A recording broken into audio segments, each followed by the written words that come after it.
Yeah, we go in that scooter with a little bit, so I can see you. Yeah. Okay, we go right there. Oh, good, good. Yes. Hello, hello, hello, everyone. My beautiful, beautiful people. How are you? Oh, all is well. Well, this evening, first of all, as y'all see, we are somewhere else. We are at the Trump Tower on the 17th floor. Yes, In yes. the boardroom. They keep us hydrated up in here with all this. Yes. Thank you, President Trump. Because Yes. yeah, because we know you don't drink or anything, so we got to stay hydrated as well. Yeah. And thank you for having the best Cokes, the bottle ones. Yes, yes, yes. So, y'all know what time it is. It is Famous Friday, and it is midterm season. We gotta get these Democratic people out of office, and we need to do this as a class project. Okay, so we are interviewing. I feel like we're doing a job interview. But on Famous Friday today, we have the lovely Dr. Carrie Mendoza. She is running as Lieutenant Governor with Ted Dabrowski. Shout out to Ted Dabrowski. Yes, yes, yes. She is an accomplished emergency medicine physician with over 25 years of experience on the front lines of American healthcare. From treating heart attacks and strokes to confronting the opioid crisis and mental health emergencies, Dr. Mendoza has worked in rural, suburban, and urban hospitals, seeing firsthand how policy decisions affect real patients. During the COVID-19 scam pandemic, those experiences pushed her to step into the public arena, developing policy solutions, building coalitions, and testifying before state legislators. A Chicago native, medical innovator, and a mother of three, Dr. Mendoza is now running for Lieutenant Governor of Illinois along Ted Dabrowski. She says her campaign is rooted in faith, service, and the belief that principled leadership can change the direction of the state. We're talking about her life, her medical career, the lessons of COVID-19, her family's history during the Russian Revolution, and why she's stepping into politics now. Yay. Thank you, ladies. Yes. No problem. Are you sharing yours? Sure, Ted. Now we can do that. Guys, we have to wait. We are going to share everything now. We have to wait. Did she share yours now? Carrie. Share. Yeah. Share on your page now. Oh, okay. Yeah. Okay. Yeah. So we're going to Well, give. just on X. Yeah, give us a minute, guys, to share it because we was waiting for this. Okay, I'm sharing mine Okay. as well. Okay. Okay. There we go. You Okay. got it? Yeah. Okay. Let's go. Let's flip your bread. Yeah, do something different.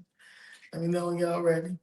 Yeah, I am ready. Okay, you all can start. I'm doing on all platforms. Yeah. Because they have to hear from you. We have to, Yeah. yes. Yeah. This is going to be interesting. Yes. Yes, we have a doctor. Yeah. So So when it's live, like, can I, like a real, which it'll show up here and then I can retweet. Yeah. like a real doctor, y'all. No emergencies though, Yeah. while I'm off duty. No. Okay. I mean, Yeah, it's an emergency. It's a state of emergency. It is. That's why I'm. Yeah. That's why I'm doing this, right? It's Right. an emergency situation. It's an emergency. Yeah, We gotta get it in order. Okay, so we ready. Right. So for the viewers who are meeting you for the first time, Yes. who is Dr. Carrie Mendoza? Well, first of all, thank you, Zoe and Danielle. This is so fun. And again, yay, we're in Trump Tower. Yes. In a boardroom with an incredible view. Oh, it was beautiful. We'll show you the view at Yeah, we'll show them at the end. So thank you for having me. So yeah, as you said in the intro, I'm an emergency medicine physician. I've been practicing for about 25 years now. I born and raised here in Chicago, born at Michael Reese, which is no longer. My parents are from the South Side. and then moved up to the north side when they, got married and having a family. So I grew up in Evanston until I was in 5th grade. And then we moved further north up to Winnetka, where I grew up. Okay. Went to New Trier High School. Okay. And then I went off to college in Boston at Tufts, and then came back for medical school at University of Chicago. Oh, So back in Hyde Park, and then okay. yeah, and I did residency in Denver. That's what you got. Yeah. For numbers. Yeah, so I have the whole Denver number. Yeah, we lived in Denver. I did emergency medicine and then medical toxicology as a fellowship, which is like extra specialty in poisonings and drug overdoses and that kind of thing. And worked with a private group, and this was before Obamacare. So I kind of got a great sense of like the business world of medicine. Okay. And and in there had my 3 boys. And then we ended up moving back to Chicago in 2013 for my husband's work. He was involved in education policy and politics, and helped basically form the policy for the tax credit scholarship that was passed under Rauner, that it was the first blue state choice program, educational choice program. So we came back for him to work on that. And so, and then I've been working in ERs in the Chicago area, kind of all over on the south side, down in the south suburbs. I go up in Wisconsin, and my kids are all in college now. And and so I've just been, emergency medicine is a really great discipline. You really see all aspects of society. You see like what works in healthcare, what isn't working, what policy reforms need to be made.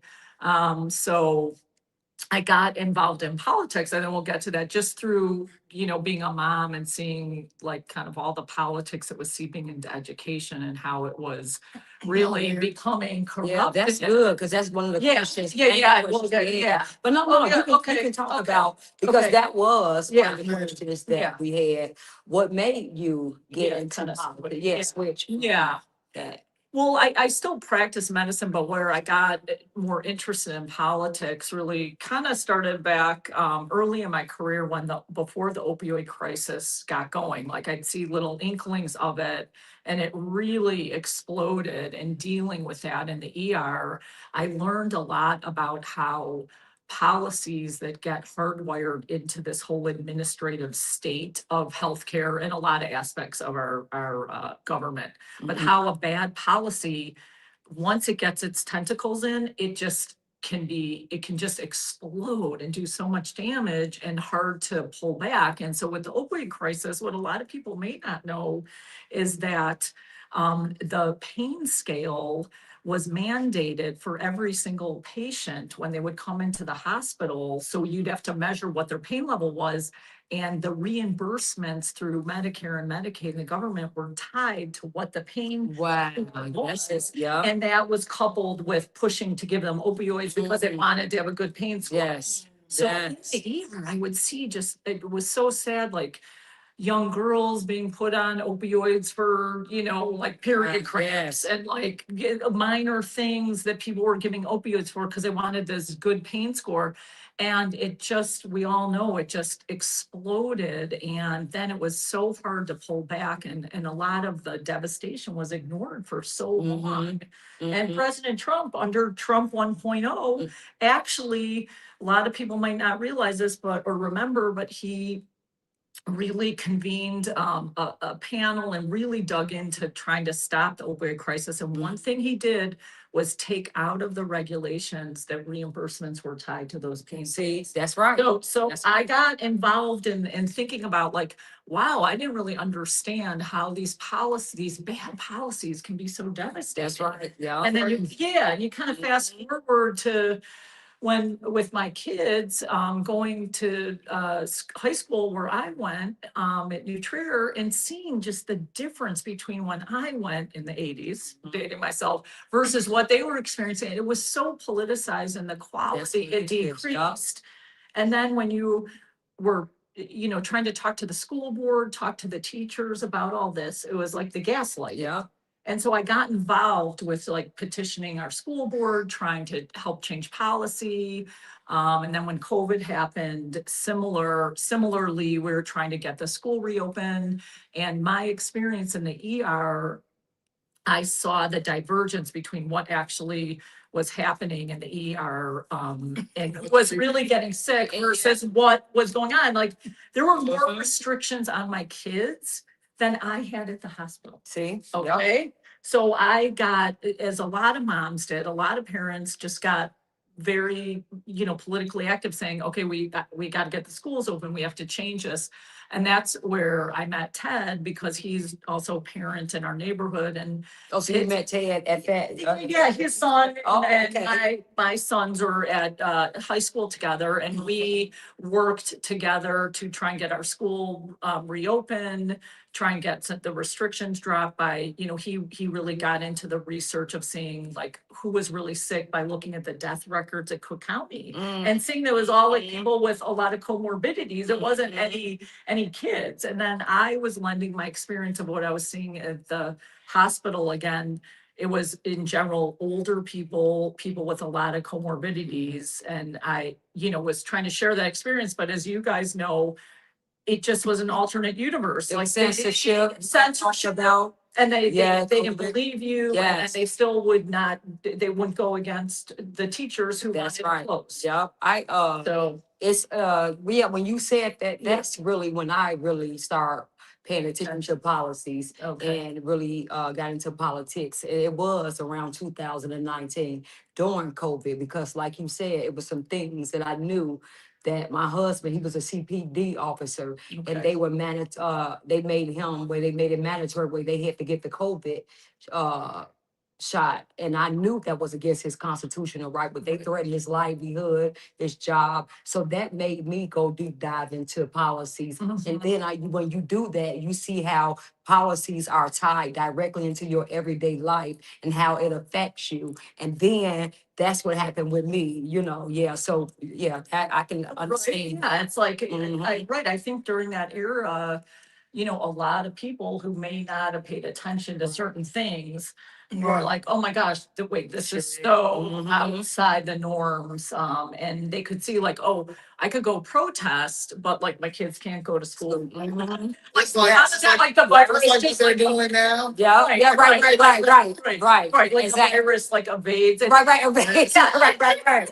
As a physician, it was also just so insulting, because you're like, this is not actually what's happening in healthcare, and this is not logical. You can't be serious that it's okay for people to go out and protest, but like my kids can't go to school. Yeah. Or I never was force tested for COVID. Like if you had symptoms, then obviously the hospital said, yeah, get tested. You not want to spread it, but it wasn't like to go to work, I had to be tested. Yeah. So I came and went from the hospital, and luckily I never, to my knowledge, have had COVID, but yet my kids We didn't have to have a test in order to go to school. Yeah. And you would say, wait, how does that make sense? I see COVID patients all the All time, day. but I'm allowed to come and go, but my kids can't go to school. So I think that, to your point, I think that kind of really activated a lot of people to kind of say, hey, it's really important to understand how these institutions and policies are working, and you really need to get involved. Yeah. You're absolutely Yeah. COVID was a turning point For everybody. for a lot of people. Yes. I was living in a red state, but I was just talking to my mom every day, like, Mom, you calling me about what CNN is saying. Atlanta is open. We are outside every day. Right. No mask. Right. Nothing. I had COVID 10 times. I'm out here. Like, it's like I build your immune system. Get some sea moss. Get up. You know what I'm saying? Like, what do you like? This is crazy. Right. But this was also the money laundering universe, capital between Chicago, New York, and California. And it could in Minnesota. Yeah, Minnesota too. Yeah. Minnesota was wild, and Boston, they all were wild. So public public policy. What do you see? What do you see the issue, the problem with, with the public health? I know that last year, well, which was 2024, right? When I was going through the city budget, I went into public health and looked at epidemiology. Mhm. And epidemiology, they've spent $1.8 billion on epidemiology from 2020 until I called it out. They didn't have it in there. They had before. I think she called it out. They really did. Yeah, somehow it didn't matter. Yeah. You sure didn't. You sure wasn't. That was Yeah. the Yeah. That was the day we didn't need it no more. Don't worry about it. We good. We good on epidemiology. We good. Yeah. Yeah. Yeah. So what do you see the issue with? Like right now, I see that the healthcare system is broken. Yeah. Very broken. Yeah. I know a lot of doctors, a lot of Black physicians can't even get into hospitals. Like the whole thing is just broken. Mhm. What do you see? What do you see yourself as lieutenant governor Mhm. being able to change that? Yeah, well, I would start off high level saying, I think that we are in a transition period where like this old form of government from like post World War II or the 1960s with these like, top down big, departments who with all these smart people who know everything and telling everybody what to do is no longer works. We all know that. That's We- right. We saw that from COVID. I knew it didn't work because I gave you that example in the opioid crisis where they sort of thought they were doing something good to treat people's pain, even though there was never a problem that people's pain wasn't being treated. And they created a solution that got hardwired. And then when they saw that there were problems with it, this system wasn't nimble enough to stop the harm and to kind of narrow it in. And so I think that's really what we're seeing. These departments are so big and so detached from the problems that they're trying to solve that they're not really doing a great job with the solution. So when you talk about, say, like with public health and epidemiology, again, back to COVID, I know at our school, I could just tell you locally at our school board, it was like, oh, they had some epidemiologist who was helping them decide about reopening the schools. And then we know what the epidemiologists were saying, oh, here's what we're predicting how many people are dying. Meanwhile, no one ever came to the ER. Right. And said, I could tell them what was going on. Exactly. After a week. So it was Right. just like, okay, it was gonna Right. surge and we were in the middle of the country. So we did in emergency medicine, critical care, have learnings from the coast. But okay, so it's coming to Chicago. So we're all ready. It's like, oh my God, the surge. So at the beginning, I'm like, I don't know, am I gonna die? I mean, I have no idea, right? But I'm like, actually, it was an honor to work because in emergency medicine, you're like, you mean I'm working in a once in 100-year pandemic? This is like the most unbelievable thing I trained for. Right. But anyways, it started, and after a few days of just with your eyes, you guys would see the same thing. The paramedics who were going in and out of nursing homes or out on the street, the cops, my nurses, and this was before they had quick swabs. Right. Everyone coming in and out. And I thought, okay, after a couple of days, no one's dropping dead. Yeah. We didn't know if it was Yeah. Ebola Yeah. or nothing. So with your own eyes, I could see everybody basically was fine. So when you're saying 1.8 on epidemiology, all they had to do is come to the ER and see what was going on and then get this focused protection. So I think what I would be doing as lieutenant governor and have influence over these departments is, first of all, hire people who have the same, overall management and view of making sure that these departments are actually solving the problem Yeah. they're tasked with. Yeah. Get rid of the fat, and then have a system where you're measuring, are we affecting the problem here or not? Right. But let me ask you something with that. Yeah. Do you think it's that they are really trying to solve the problem, or do they know they're not solving the problem? They're trying to create another problem because it's all about money. Right. Yeah, it's a great question. I feel that in the main, there's just really great people who want to help. Okay, and my experience, it's not like, especially like in healthcare. I mean, it's hard. I don't think there's people who are like, oh, I'm just trying to do this to make money. However, I do think as these bureaucracies have gotten so large, they are jobs programs, right? And I think it's really hard to say, you know what, we actually don't need these many people, like whatever monitoring, like let's just use HIV, for example. Like there's duplication in programs, duplication in monitoring. I mean, I know we mostly send people up to Cook County and the Core Center because they have like a great program. There doesn't need to be like 50 different programs that aren't like really doing anything. So to answer your question, I think most people are just like, these jobs have been created, the bureaucracies are huge. They're hard to pull back unless you defund them. But do I think that there's people in there that, might like slow walk like efficiencies, or maybe, are happy to take money for things that then They know it isn't really, it's not really. right, but it's rare people who go, you know what?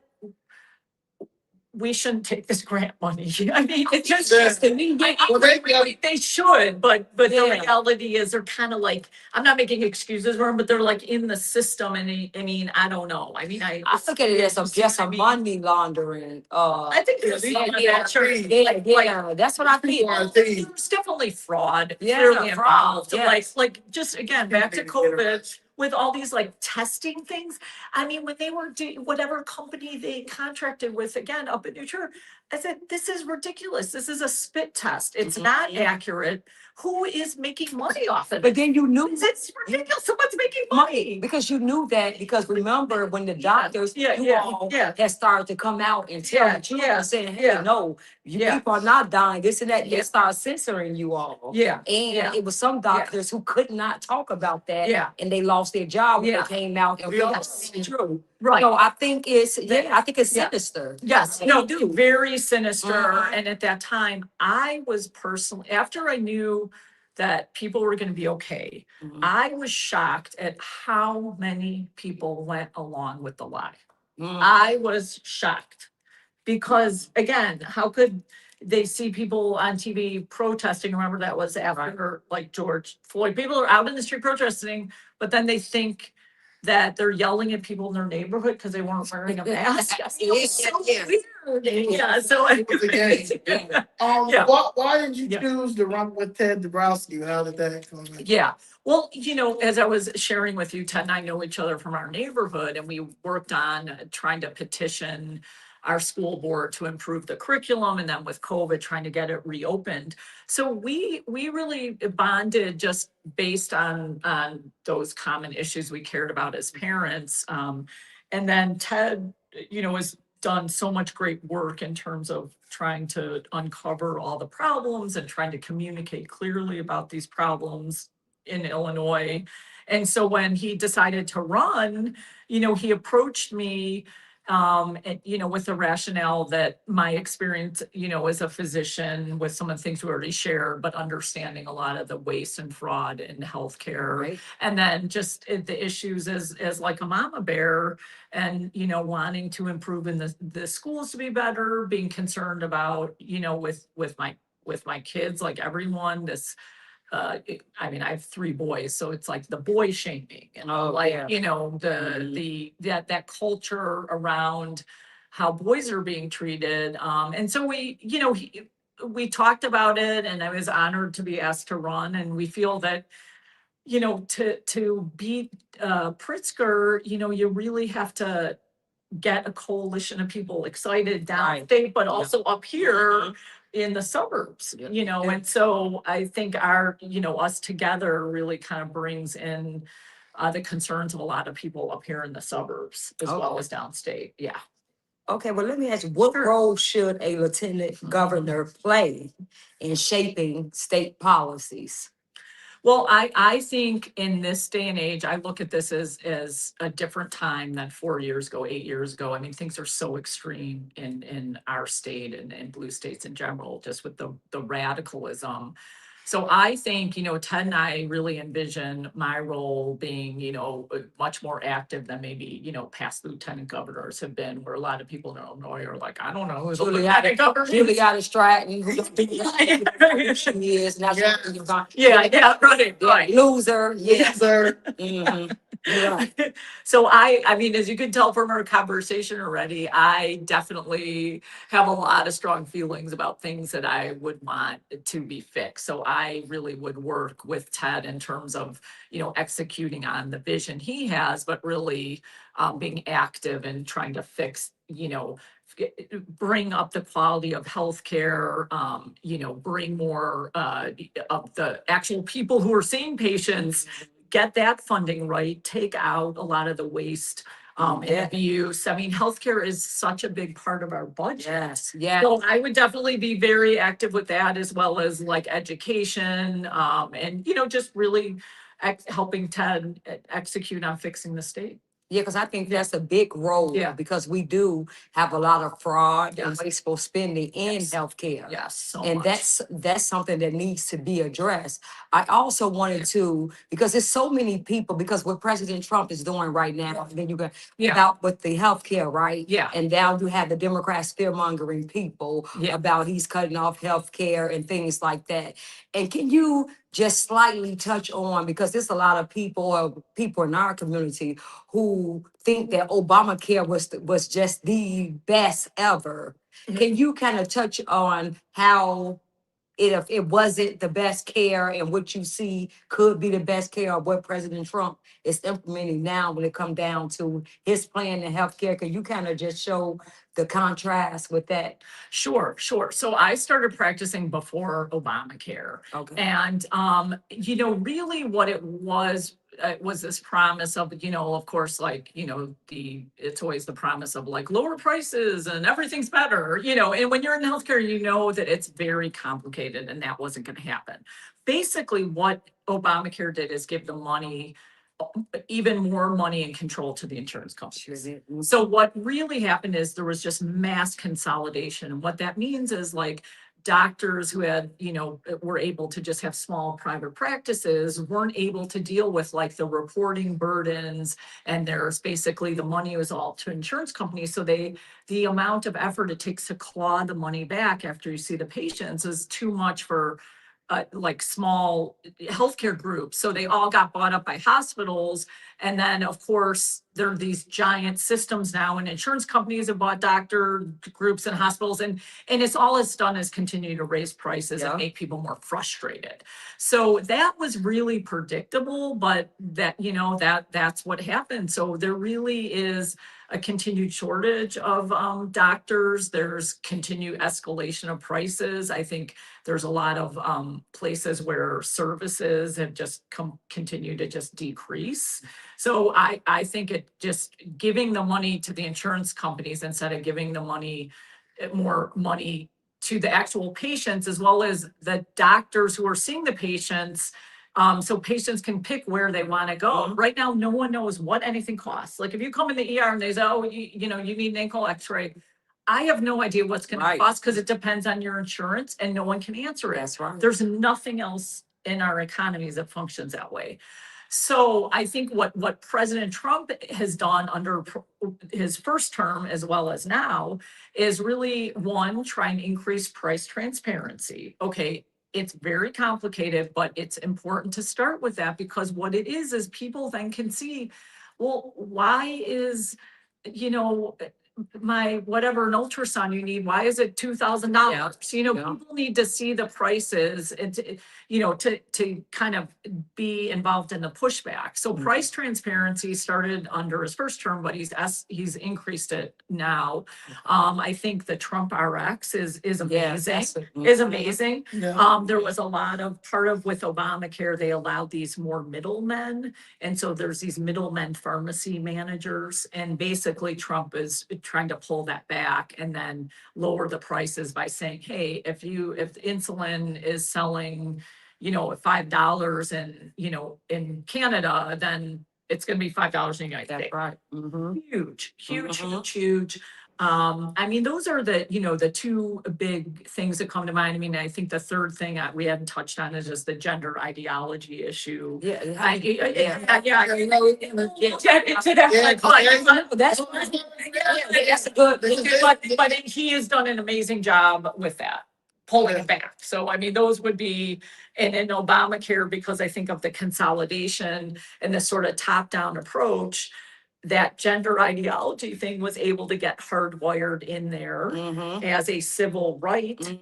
Obamacare wrote in 2012. Do y'all hear this? Yeah. Do you hear this? Obamacare in 2012 wrote into the regulations that it was a civil right. They wrote gender as a civil right, which lit a fuse across healthcare because no hospital or doctor's office wanted to be on the other end of a civil rights violation. That's right. So that's how, part of how it scaled, and Obamacare did that. Okay, so Trump now in 2.0 has done so much to pull that out of the regs. So See, that's amazing. so, I mean, That's good. let's Right. go. Thank you. Yeah. Toast. This is that. See, fake news won't tell you this. They're not going to No, tell you no, this. they were, yeah. So Yeah. the trans situation. Yes. It's a now that is it's an epidemic. Yes. It's a trans epidemic. How do you feel about what's going on? Like I remember that I remember what my mother thought, because she was trying to be like considerate of me being, my sexual orientation. And I remember she bought me a book about trans, and I had to tell her like, no, this is not me or whatever. But when I read that book, it said that you had to be a psychiatrist. I mean, you have to go to a psychiatrist, talk to a psychiatrist for a year, and before they write, I don't know if they say a prescription, but basically they write something to let them know that they talk to them, mentally, they understand that they are transitioning and stuff like that. Yeah. But you're grown, you're 18 or whatever. So I never even when I was growing up in high school, like it was barely people out. Like, we were out, but not out like that. We weren't thinking about that. So what is like, how did this happen? Like, What we do is that's right. And we are paying for the tax dollars are paying for this surgery for minors and kids. So yeah, I mean, this is a giant topic, and so I'll try and synthesize it down. But first of all, I think one thing you have to understand is that the Pritzker family is one of the billionaire families that funded a lot of this getting into schools and hospitals and lobbying and all that stuff. So I want everyone to understand that because we're here in Illinois. And while the Pritzker family has done, to be honest with you, some great things with philanthropy. I mean, the medical school I went to is named after Pritzker. They've done great things. This area, very, very bad. right. Okay, and has done a Big lot business. of big business. JB Pritzker's cousin Jim is yes, and look like Miss Doubtfire. You want me to call Mrs. Doubtfire? Yeah, he do it. He looks like that. Yeah. Oh, he looks like Mrs. He looks like Mr. Doubtfire. Yeah, he wasn't a woman, but he looked like Mr. Doubtfire. He got no choice. Like he's like, look, Colonel, because there used to be a Colonel. A colonel, but he didn't colonel. Yeah, it's like, look, Colonel, you're gonna have to turn into. Because we need that money. We need more money. Or I made you myself in Tootsie, remember? Oh, Tootsie, Tootsie. Well, that's important that you bring that up because part of how this got scaled is billionaire men who, decided in middle age to do that, then were upset that they weren't passing as women. So they Yeah. got the idea that if you did it when you're younger, you wouldn't go through puberty and then you would But not that- have these problems. So it is, some of it is so that's one thing to understand, okay? And then they basically, there was 20, 30 years of changing the rules around psychiatric evaluations. Right. They loosened from needing these strict evaluations and maybe, dressing the other way for a year, seeing how you feel. All of the guardrails got dropped over a 20-year period. So the assessments got loosened, the definition that's then tied to insurance reimbursement Yes. got changed. All these things come together. We talked about Obamacare regulation changes where they basically said, you can't say these people have a mental disorder, and if you don't do what they want, then you're gonna have a civil rights violation. So it's not like the hospitals per se were into it, they're just trying to follow the law. So that got written in. And then I think the other thing you have to understand, social media. It got scaled, there was these influencers and so historically, what would be at a young age, maybe 5, 6, 7-year-olds, mostly boys, maybe they were, more effeminate. They were maybe the people that kind of later maybe, were gay, but they kind of got swept up in, oh, are they trans? Then there was these middle-aged men that would decide, oh, okay, what happened that was different with the social media age is all of a sudden a third group emerged, which was teenage girls. And they got sucked in into this thinking they're a different sex. Then they had pumped this through the school system. Right. So they go to school and they go, oh yeah, if you're a tomboy, then you must be, a boy. Yeah. And then they had the therapist telling them that it's conversion therapy if you would all question someone's gender. So they were shutting the door on every single avenue. And basically, anytime a kid showed any confusion, they're just saying you're trans. Yeah, you're trans. Yeah. Yeah. So it became You're trans. Yeah. You're trans. And then you're mean. You're going to jail. Yeah. And you're mean Right. if you If you tell did- yeah. So it became really, terrible. And then these detransitioners started showing up, these young girls who is so sad, had mastectomies, were on testosterone, all this, then came out of it saying, wait a second, I'm not happier. Because they would say, you're gonna commit suicide if they don't do this. Then they said, I'm not happier. So they started telling their stories. And of course, these radicals are shaming them, saying, oh, that's not real, or oh, there's only 1 or 2 of them. You don't say, oh, we only accidentally gave an allergic reaction, just gave them the wrong medicine, caused an allergy to 1 or 2 people. Yeah. It's just never so people started learning this is what is going on. And thank God President Trump listened to a lot of people that over 10 years it really just mess them up. The detransitioners are speaking out. And so you have to give a lot of credit to President Trump, because really on day one, he was ready with a lot of these executive orders to defund these hospitals. Right. Because they wouldn't listen to any of the data saying this doesn't make kids happier, and you're causing kids to commit suicide by using that. Yeah. And so he's just done a tremendous effort. But here, like the hot lorries, it said that they're stopping because they threatened to take away their money. But it's not yet passed in Congress as a law across our country. So we really do. And we're, as a blue state, they're going full on. In Pritzker, they're funding more abortion clinics, but within all of that, they're funding the gender trans issue. But they put it in fine print at the bottom. Yeah, you can see exactly. Yeah. Don't talk about So anyways. and you're absolutely right. And that's okay. Yeah. What's up with sanctuary cities? Are you What's up with the sanctuary? Well, up here, everything is good up here on the 17th floor. Right. Yeah. But what's up with them is that again, some idea that politicians think is great, but is horrible. And,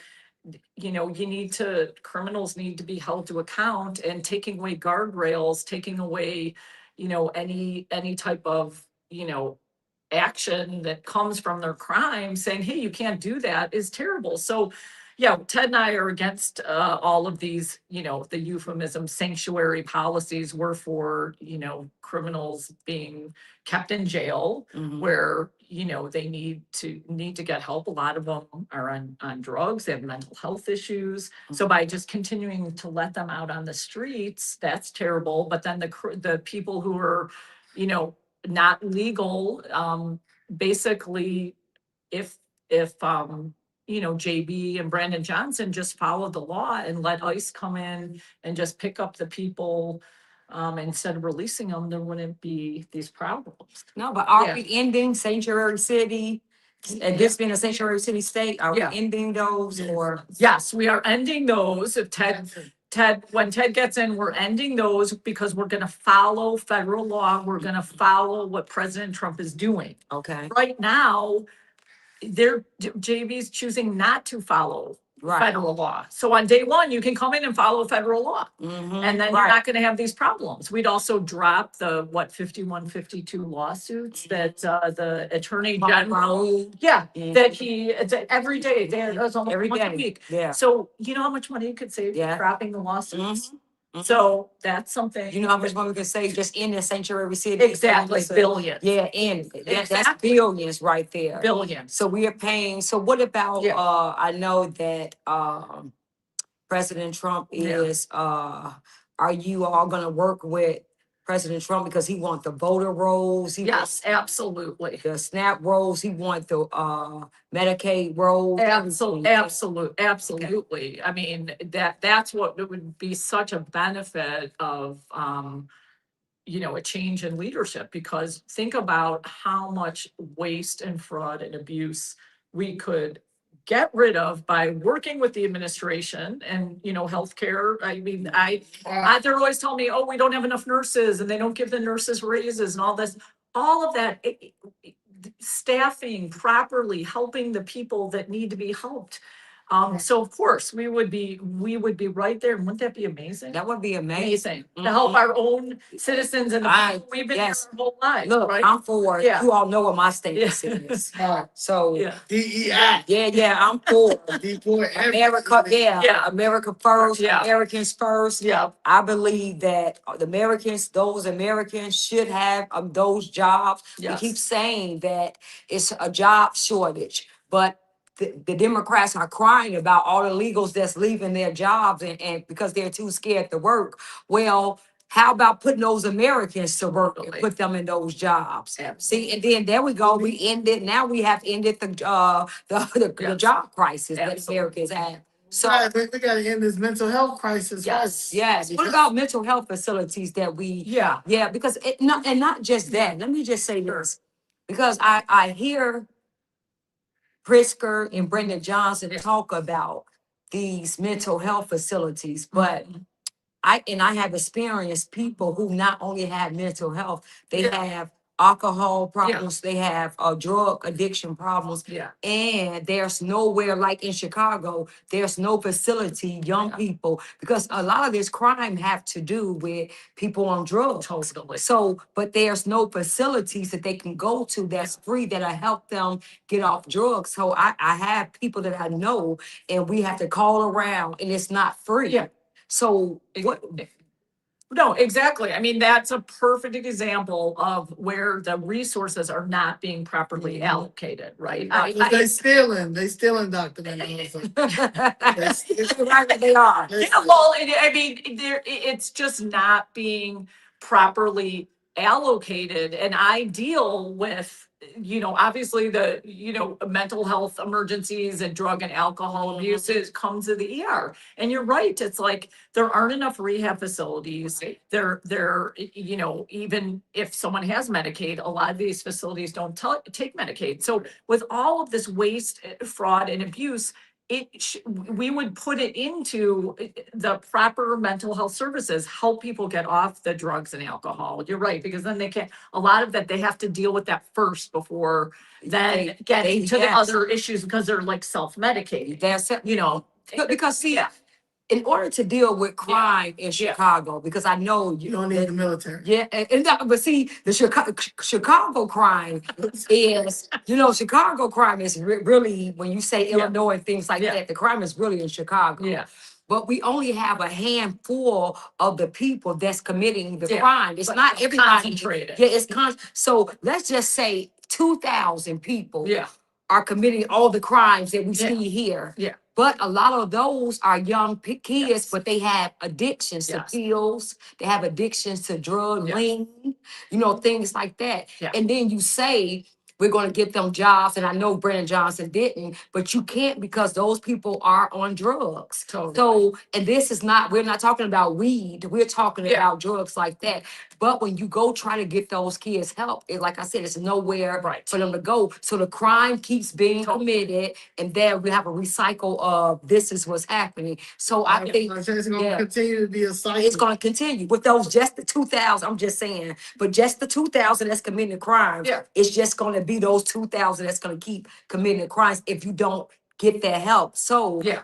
do you plan on, by you being in Yeah. the medical industry, do you plan on opening up facilities that would deal with them and not, and I'm just saying, even this behavior centers Yeah. where Yeah. it don't look like a hospital where they can go work out, they can go have faith, Right. everything Yeah, facility like, stuff. where it's not like They used to have Yeah. those things. Like I told, Yeah. I was bad. You know what I'm saying? My mother be so juvenile, so they wouldn't get me and put me in juvenile detentions.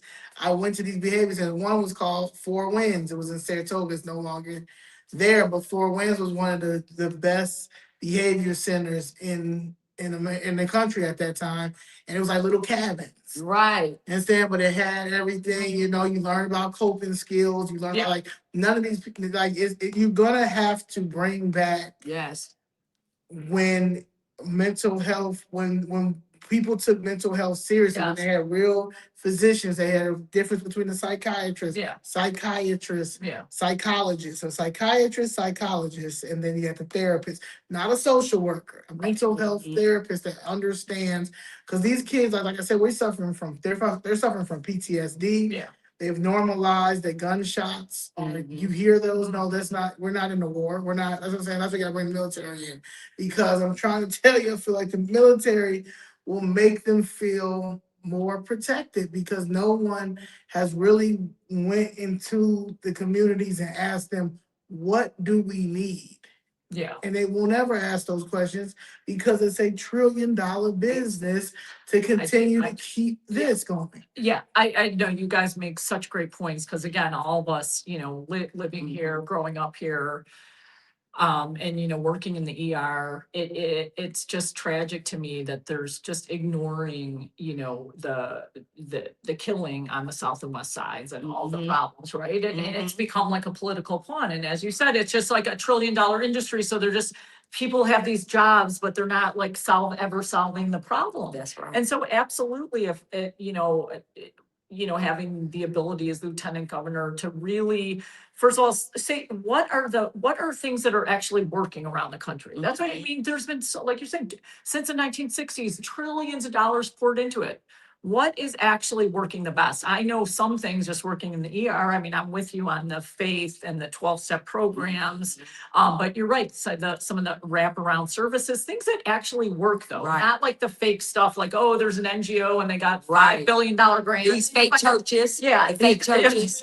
and that this stuff isn't really working. So, I mean, I'm a boots on the ground, live in the real world with healthcare person. So it's like none of the fakery would be able to get past me, because I know I have, behavioral health counselors in the ER with me. I know where, I need more. I know that these people cannot get inpatient beds. Sometimes they sit in the ER for days and Right. days. Crazy. Right. Or there's some improvement in the amount of outpatient services, but still not enough, because again, the insurance, I thought, oh, Obamacare is gonna be great. No, it basically, there's such narrow networks. They can't even, You they can't make find insurance them. have like a Yeah. name, but it doesn't actually really do anything. So I would completely fix that and you Okay. guys would be really happy. Yeah, that's one of the things we really need to. Yeah, Dr. totally. Mendoza, Yeah. my mugshot is circulating all over the It is. internet. So and they always tell me that. But yeah, so Okay. because of that, because they're trying to, whatever. So a lot of people told me to ask you, Okay. can I ask you about your husband's background with the Dem Party? Please My and thank you. husband's- That's the only thing, that's the only bad thing Yeah, I've people ever that heard talk about. Oh, have they? say Okay. That Okay. they don't have, that I hear, and Okay. then about you liking school choice, right? You're for school choice? Yeah, well, Yeah. I'm for school choice. Yeah. Absolutely. I mean, as I was telling you, my husband uh basically helped get that passed in Illinois and. We are for school Yeah, choice. of course, we're for school Mhm. choice and then Yeah. Pritzker so the bill my husband helped get passed had a sunset in it. And Okay. Pritzker killed it. Mm, So he's, first of all, was the only blue state to pass something, but it was under Rauner. okay. Pritzker's the only blue state governor to kill a school choice bill. Mhm. Okay. They all do. So of it. course we're for school, of course we're for, school choice, absolutely. I mean, the stories of these kids, especially in the city here in Chicago, that were able to go to a different school. Yes. And then Pritzker killed it, and so they're Mhm. back to a failing school. And then we It's back to just- CPS. Yeah, That's why we're it's terrible. protesting Yeah, CTU yeah. because you get Yeah. 30,000 per kid, Yeah. and our kids So is that your 7%. background? Is that your husband's background? Yes, so he, he, was, Democrat, Yeah, for like Democrat Trump was a causes. Democrat. Yeah, exactly. Like everybody, Yeah, exactly. people were. I was a Democrat. Yes, but guess what happened living with me for over 23 And years? started saying, Like my husband, like my husband. I've always been very conservative. You heard, I've always been very like my conservative. husband, I've always he been a was a Republican. Democrat, we was Yeah, Democrat. yeah. And Yeah. just knowing me and, Yeah. and seeing what's going on, Yes, he's a exactly. Republican. That's her saying, yeah. Yeah, I mean, I've always been very conservative. Like my maternal grandfather escaped from Russia during the Russian Revolution. So you kind of like have that in my background. So kind of this, communism and how horrible it is. And then, I'm Jewish. So the whole thing, like, communism and socialism and people getting killed. Yeah, that's okay, So got I've always been Can you very explain- conservative. yeah, that's a good the one. Russian Revolution or what you know about it and Yeah. what is happening now? Vis-a-vis. Mhm. Well, I think it's just understanding, tyrannies where taking away people's freedoms, right? And then in the 20th century, these ideas that, there's some utopia that like if we, get rid of the czar and the kings, and I'm not saying the czars treated the people well, but like they're reacting to the czar and thinking that Marx had the grand vision for a utopian society.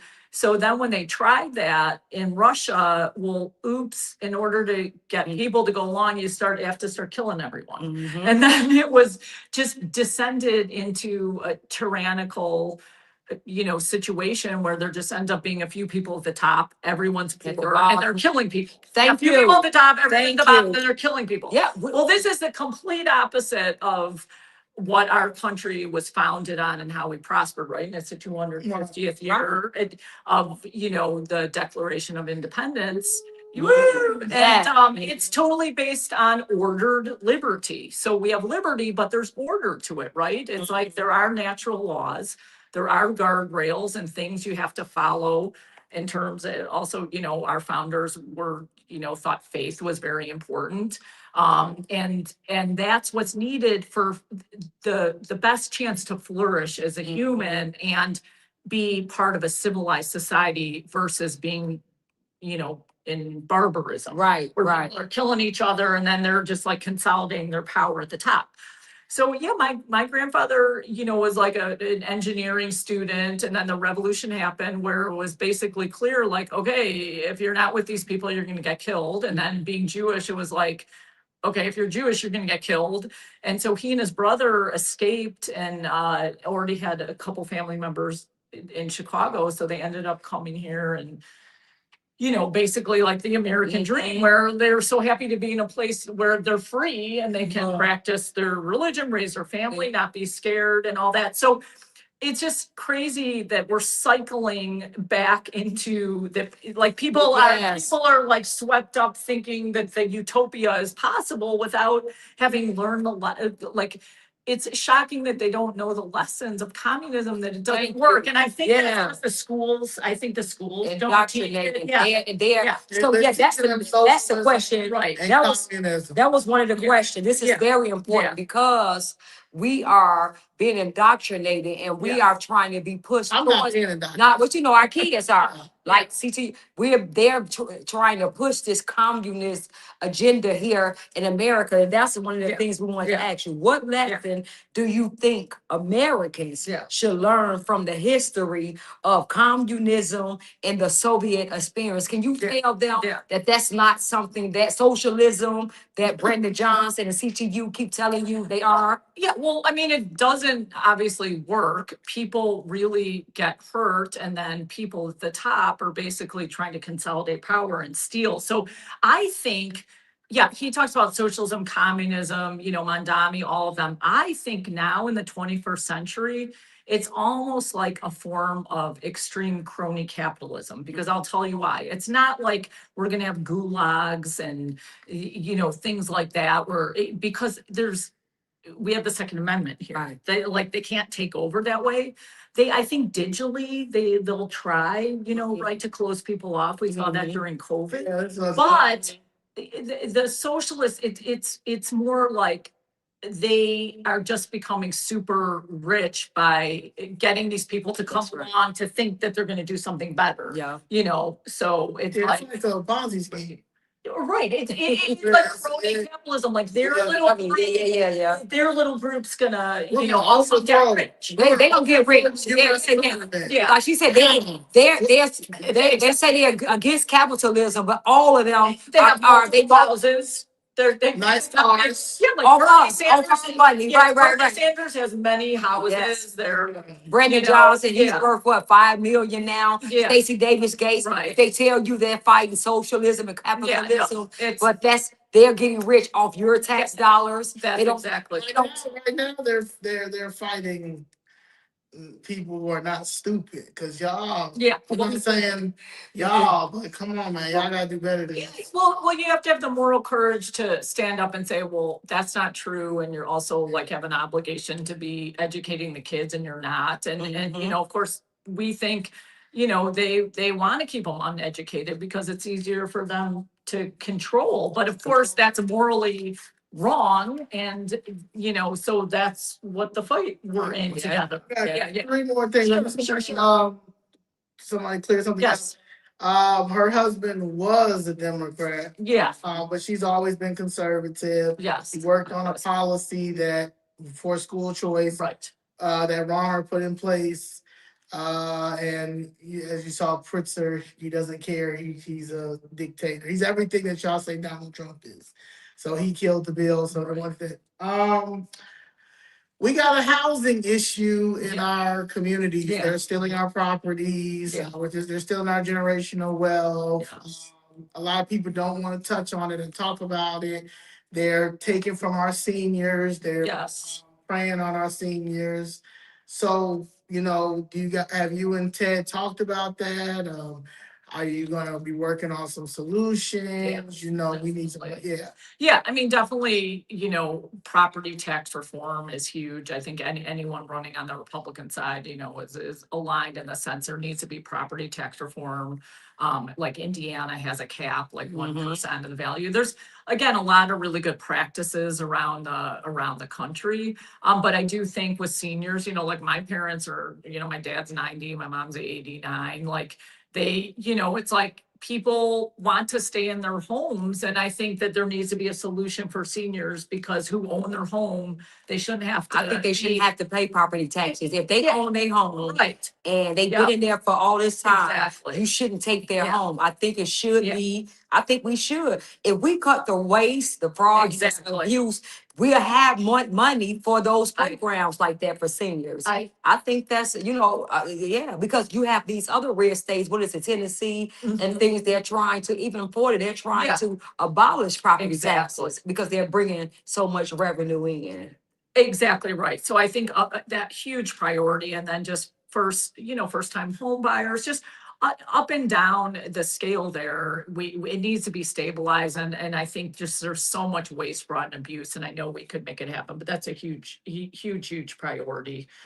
No one, people should be able to get in a home, and seniors shouldn't be kicked out of their. So you were saying, so let's get the Sure. clear. So you're Yes. talking about capping Yeah. property taxes or Yeah, you Okay. capping property taxes at 1%, which is what Indiana does. okay. Yeah, of the home value. Now, I'm sure, they try and get all crazy with assessed value versus this and that, but Indiana has a cap, and there's other states that do, similar things. Now, of course, we have so many aspects, units of government that are added in on the property tax level, and each township does different things. So, it's complicated, but I do think you can come in and say, hey, yeah, there's going to be a cap. And then relief definitely for seniors. For sure. relief is sick. Okay, so Yeah. what about certain communities Yeah, that are being gentrified? Like, Yeah. let's just say yeah, our Yeah. communities, and we are losing property because the developers, they're raising the property taxes. We can't afford it. Yeah. They're coming in, sweeping up, because I think President Trump, I Yeah. believe he did say where they can't come in and buy the property, the big developers. the private equity groups. Yeah. Yeah, I'm glad you mentioned that, because I really do love that he came out with that policy. Now, some people who are staunch, conservatives might say, oh, you should never control the market, free market all the time. That is not my belief. I think that capitalism is a system of trading, but you got to bring your morals to it. Right. Okay. Right. Otherwise, so I agree with him on that. Like, if you see something that has gotten out of hand Out of with this control, trading, yes. it's not right. They should be able to buy up everything that no one can afford. Right. And I hope he, goes in terms of private equity in healthcare. I know I was switching back a little bit to that, but part of what happened after Obamacare, because of the incentives to consolidate, private equity came swooping in. And so some of those same things you see with decreased quality, because it's just they're looking at it as a line item. They're not looking at it as, are there enough people here to service the patients? And back with, again, with real estate, they're just looking like, oh, well, that's a great line item profit. It's like, well, wait a second. These are people's homes. People can't live here to dislocate. So I don't agree with just, capitalism that has no restriction. Right. So I agree with that, with what President Trump came out on, and Ted and I would completely, align here, in the city and in the state, and say, well, where can we work with the Trump administration on that, for sure. And of course, we have no tax on tips. Yeah. That Chris not, no tax on Right. overtime, Social Security. So I know, I'm sure you all will honor that. Right. Absolutely. Like we said, just basically aligning with President Trump's federal policies, and aligning with opting into these things in the big, beautiful bill, the tax bill that was passed. Of course, I mean, it's insane that Pritzker won't. And I guess it just says he has such Trump derangement syndrome that he's, willing to hurt the people of Illinois. It's the same with the opting in with the now the federal tax credit scholarship. Yeah. They wouldn't take money away from the state. It just would be, people would have money off their federal taxes, but it would give them money for school choice. So, but a governor has to opt in. And the only blue state governor that's opted in is Gerald Polis in Colorado. But Pritzker hasn't opted in. No, he's not. That is so. Because he don't care. Yeah. You don't care. That's so mean. It's about when it's a competition. He don't Yeah. want nobody to benefit from President Trump's It's big, beautiful bill, because they want to say, see, you didn't benefit from his presidency. So let me just ask you one, because I know Zoba, but I have to ask you this, because this is what we get. Yeah. People in our community, and people who think that if a Republican get in, you're gonna cut off their welfare, you're Yeah. gonna cut off their SNAP, you're gonna cut off them from Yeah. Section A and things Yeah. like that. Can Yeah. you just maybe just real quick talk about that, because that's what they think when they put Republicans in, and the fear mongering from the Yeah, fake yeah. news is they're gonna take your SNAPs, they're taking your, healthcare, they're taking this. So can you Yes, just of course. I mean, that's all just propaganda and fear Mhm. mongering, right? I mean, I work in the social safety net, I work in the ER. And so I know the importance of the safety net. My thing is that we are in a transition period and we have not fully transitioned into the 21st century. We need to modernize the safety net. Of course, we're a wealthy country. We have to have a safety net that helps people to bring them up and give them skills and all the things we talk about with flourishing. But like, I work in a safety net. I know it has to be there, and I would not be taking it away from anyone except for the scammers and the fraudsters. They will get it taken away. Again, I see the consequences of understaffed nursing homes because they don't have enough, Medicaid dollars, or someone who can't follow up because the Medicaid network is so narrow. And so I want those people to have the better services. I want the doctors who are helping Medicaid patients be able to have better funding so they'll see more patients. Mhm. So I'm a big believer that it needs to be modernized and fixed and excellent, and be able to be nimble about how can we keep making it better, but only taking away from the scammers and the fraudsters. The people who really need it, that really rely on Right, it. people That's that I work that's with, what we keep those are the saying. people, Yeah. that's the part of healthcare I work in. Mm-hmm. I'm not working in the fancy part of healthcare. Right. I'm Right. working with I see everybody, but I definitely, know the problems with Medicaid. And I mean, people on Medicaid don't want to come to the ER for non-urgent issues. Mhm. And nobody wants to come to the ER for non-urgent issues. It's just that they made the system so screwed up Yep. that Yep. you can't go see a doctor doc- because it's a narrow network, or none of the doctors, I'm in the south suburbs and you can only go up to Cook County. Yeah, It's not gonna be and your helpful to them. appointment is months away. Right, so they come Yeah. to the air, they don't Yep. want to come there. So I would not, I want it to be better for the people that actually need it. Okay. All right. 1,000%. Great job. Unions. How does Ted feel about unions? How do you feel about unions? We're fighting currently the Communist Teachers Union, Mondays and Fridays, except the next Monday. The next week we will not be out there. But 1901 was Carol. Please come see me and Danielle from 8 a.m. until 12. But how do you feel about the unions in the city and state, and the control that they have?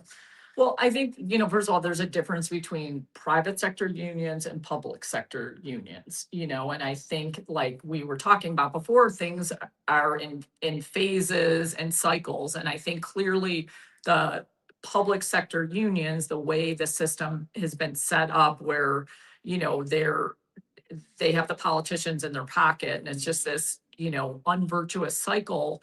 Clearly, it's gone outside the guardrails where it's really like a cabal. That's right. And they That's have what it is. they have so much power, and they're not caring about the consequences of, there's no consequence to the results. There's no consequences to not educating children, to hurting children, nothing. Mm. And so they're outside the bounds of what we're talking about, just like normal practice. Yeah. No And so- forensic honors in 4 or 5 years. That's Right. Or secret social transitions at school, not telling parents about things, or not caring that, 2% of kids can read, but they still want to raise. Right. None of us, that doesn't happen in other. regular, yeah. So it's outside the bounds of normal functioning, where it's clearly needs to be reformed. And so that's again, a case for having new leadership. We need balance in our That's state. it, It's yeah. not healthy for one party to control everything, because as you see what happens,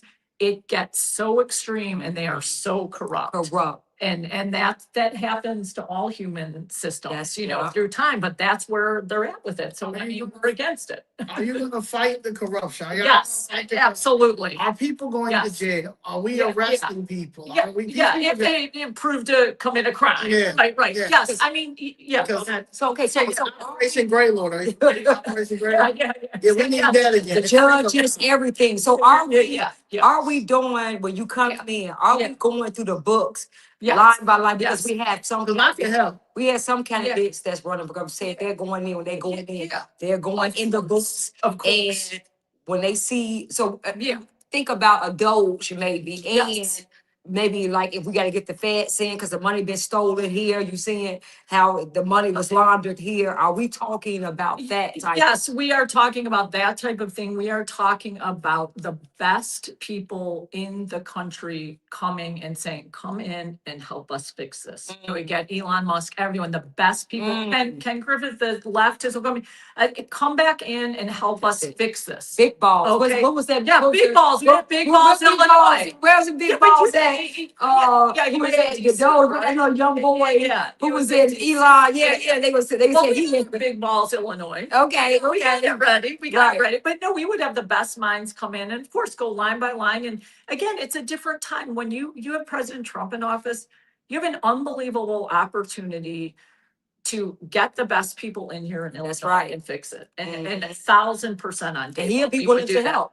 He was Are you kidding me? Yes. And listen, guys, Tell him to come here into the Yes. boardroom where he we right here, President Trump. But then look how great this would be, guys. Listen, Yeah. and when we have a Republican governor in, Yeah. Brandon Johnson will still be mayor.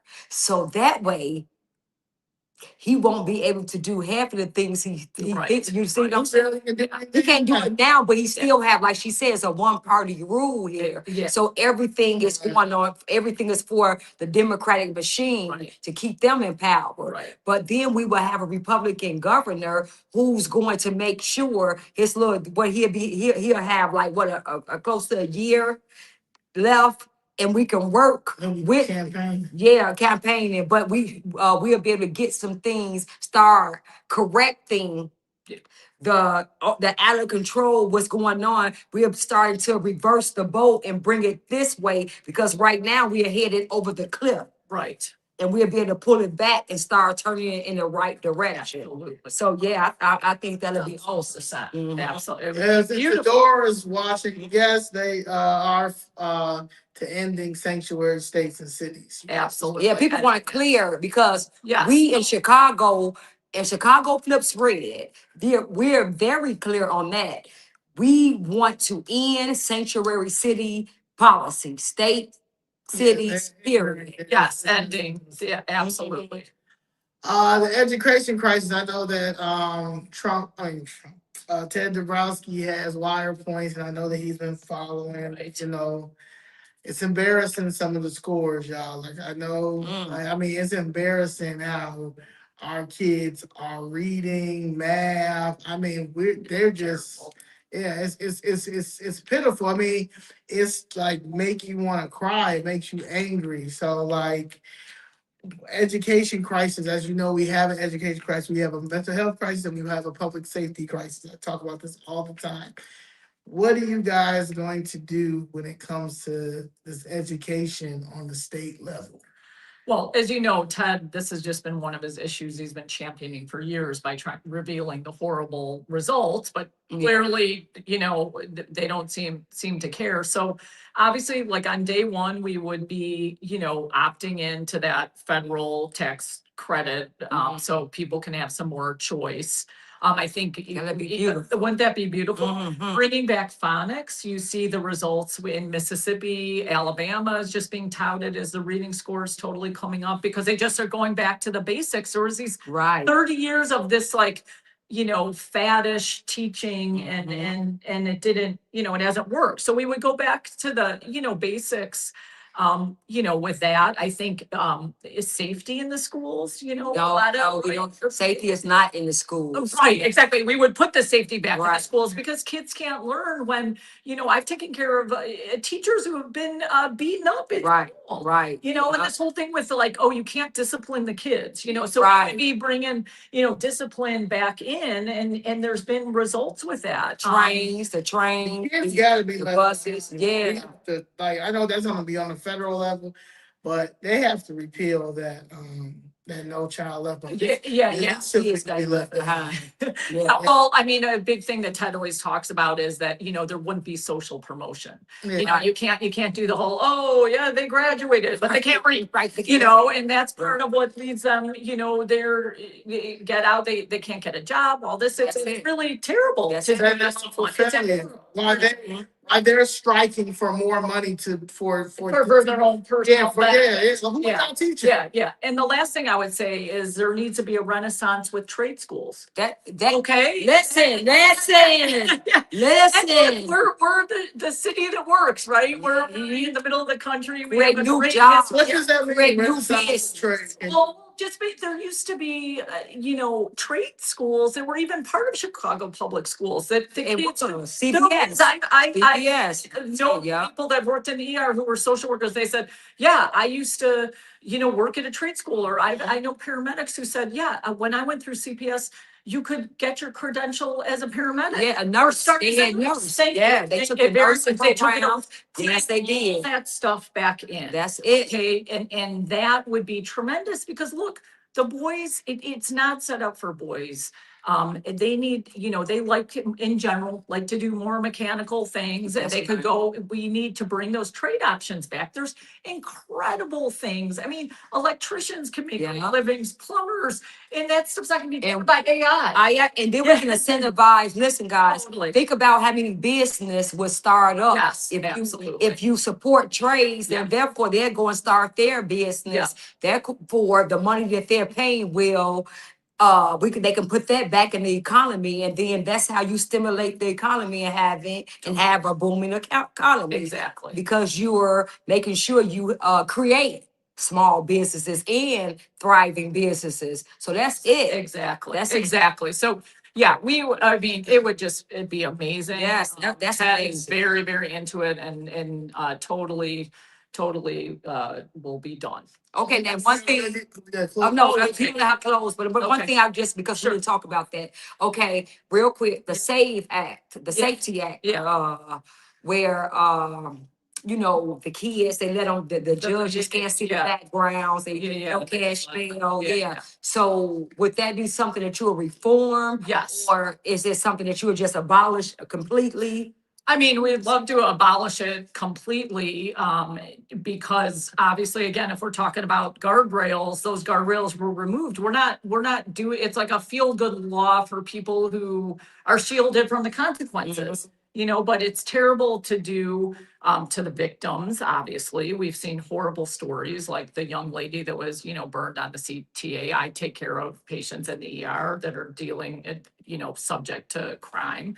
But it's also, you know, I mean, letting the criminals out, they're taking away the time period where they could have been getting drug and alcohol rehab, they could be getting mental health rehab, and instead they're just letting them out on the street. But I mean, the first thing is the victims, and then it's demoralizing to the police officer, Yeah. and then it clogs the ER. Yeah. I mean, that's more of a minor thing. I don't want people to get hurt, but of course, we would love to have it, you know, be abolished. Obviously, you have to have lawyers look at it, but again, you come in with, I think, help with the federal government and say, you know what, sorry, goodbye, and then they want to, you know, start the lawsuit process. Great, bring it on. Okay.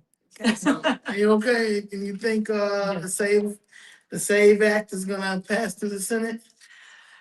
Right. Yeah, I mean, I'm praying that it does. It's so common sense. It would be so great for our elections and reform. You know, that, and the other thing that's stalling is the Chloe Cole Act, which is to ban the hormones and surgeries for minors. It passed in Congress. stalled in the Senate again. Mhm. But yeah, the SAVE Act, I And mean, that's a Chloe. Chloe Cole Act. Chloe is one of the detransitioners who's been really vocal about speaking out, and has just been a great ambassador, very brave. But yeah, the SAVE Act, I mean, Mary Miller, one of our Congress, Yeah, Mary, women, I like her, she yeah. is great, and Yeah. she's been championing that. So wouldn't that be incredible? But you can implement that, like, once if we get, if you get in office, Yes. you can do that Well, exactly. yourself on a state level. 1,000% we would. We know there's tons of dead people voting. Yeah, In Chicago. yeah. We know that.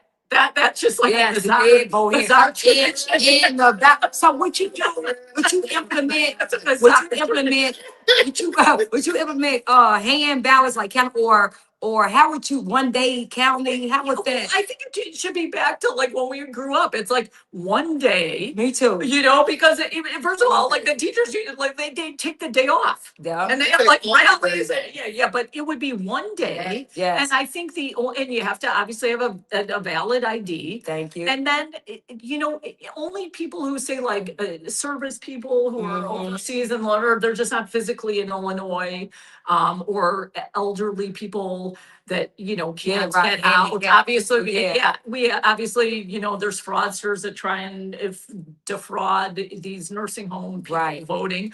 But I mean, really limit it to who can do the mail-in. That is Everyone it. else is show up. It's a day. Everyone takes it could be, you know, A national holiday. Yeah. like there you go. National holiday or something. That's Right, it. exactly. Not a national, a state holiday, but yeah. People Yes, we come would up, do that. yeah. That's it. That's common sense, guys. Common sense. And it can be done. Yeah, it really can. Stuff can be done. If we had different leadership. Yes. If we don't put a Brisker back in, that's right. We get them. Yeah. All right, so we're gonna close with why should Republicans and independents consider supporting your ticket, and the final message to the people of Illinois. Well, Ted and I, we're really the ticket that can beat Pritzker. You know, we have incredible experience in, you know, lots of these areas that need to be reformed. Ted is a great leader. I've worked, you know, in detail in healthcare, and that's such a big part of our problems, and talked about my experience just as a mother. And I think, you know, a lot of the big entrenched problems are just supersized up here in Cook County and in the collar counties. And Ted and I are from up here and really understand how to build a coalition of voters that would, you know, resonate with our platform and then would come out and vote. And that's what you need in order to beat Pritzker. And I think that's the difference with our ticket versus the other tickets. And then I think, you know, just for, you know, my fellow Illinoisans and Chicagoans, I think that we have to focus on not being apathetic or being in despair. I mean, we have seen unbelievable turnarounds, right? What is the biggest turnaround we've seen? I would say with the illegal alien, when President Trump got reelected. When we were all so despondent during yeah. I knew my president was Really, they won the border. He closed the border. Remember they told y'all they need a bipartisan bill and they couldn't do that. Now we have zero crossings. So yeah. He told Congress. He called up Congress and said, "Yeah, I don't do that. I'm gonna run on that." Okay. Something wrong. Something wrong, man. Right. And I say mentally, we gotta we got a mental health crisis for real. We need those facilities. Yeah, we need help. And they need to be like Y facilities, like YMCA. They don't need to feel like they, you know, but they got Trump mental health. Like Trump said, American. He teach them about loving America, swimming, learning how to work out, learning about faith. Yeah, we do. Yes, make us mentally healthy again. Yes. But I mean, my message really simply is that a turnaround is possible when you have the right leadership in. You're right. And we have that opening. We know it's possible because we see what President Trump is able to do. Mhm. And so that's just what I would say to my, to our beautiful state and our beautiful city Yeah. it's completely possible. It's definitely But we gotta just get the right people in, get the right leadership in. Have And you that's ever, Ted. I mean, have you, Yeah, voting all the time. have you ever ran before? No. Has Ted ever run before? No. No? So I think, yeah, as outsiders, I think that, that's a benefit. But I do really think that turnarounds are possible. And we're living in it right now, but we want Illinois to be part of the states that are being turned around, right? And so that's my message. That's great. Yeah. That's great. Yeah. And she's absolutely right. You see what they told you when Biden was in office, and you see the perfect example is the border. They told you they couldn't close the border. They need bipartisan. And when you get a different leader, so Yeah. under that leadership, millions poured in. Under a different leadership, President Trump, zero crossing. That's the contrast. That's it, guys. Right. Perfect example of when you put the right people in office, what you can accomplish. So that was great. Yeah. Mhm. Yeah. All Good. right. Okay. Are you gonna try and show them the view? Oh, yes, yes. I mean, I know the. Yes. Oh, yeah, we gotta let you see the view. Oh, yeah. Okay. Yeah. Yeah. Okay, nice. Okay. They show where you we all are. the view. Okay. 40 block. Okay, guys, I don't know if you are, oh, guys, it's dark, so you all can't see the view. Listen, the lake is right over there, and we had wait a minute, you all can't see it because it's dark. Oh, okay, so this is the view, and this is one of the nicer views because, like I said earlier, when it was daylight, you were able to see the lake, and then they had we were talking about the river when they had the ice on top of the river. Like Michigan. In Lake Michigan, you can see out there as well. So look, guys, beautiful, beautiful view. I'm gonna get you all to see that. I don't know if you can. No, you're not showing them. How do you wait a minute? You're showing. Are they seeing? No. How do you okay, let's see. Sorry. I'm sorry, guys. Nice boardroom though, right? Oh, I'm still in the boardroom. Yeah. You guys, should you, Yeah. while you're up here, you want to tell Pritzker to spray? Well, Prince is fired. He already know he fired. Christopher, yeah, you fired. You're fired. Can you see it? Yeah. Yeah, Christopher, but fired. Oh, see, it was nice, but I got a little video. Did we- So I don't think. Okay. yeah, but it was nice. To see the walk that Pritzker was taking, he was talking about how safe it is. Yeah. So, oh my God, it was safe. It was it was by the river somewhere. You're fired, Prince. Yeah, So- you're fired. But you know you're fired. No matter how much money you got. They be like, oh, you don't matter how much, but people are tired of you, okay? People are tired of you. People are tired of you, Prince. Yeah. No one cares about you. You are part of the useless five.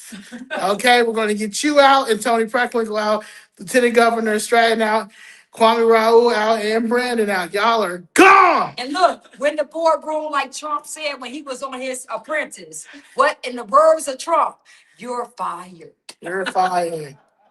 Well, All thank you, right, ladies. thank you. It was so fun. Appreciate you. Okay. Great interview. Please like, share, subscribe, and all hands on deck. All hands on deck.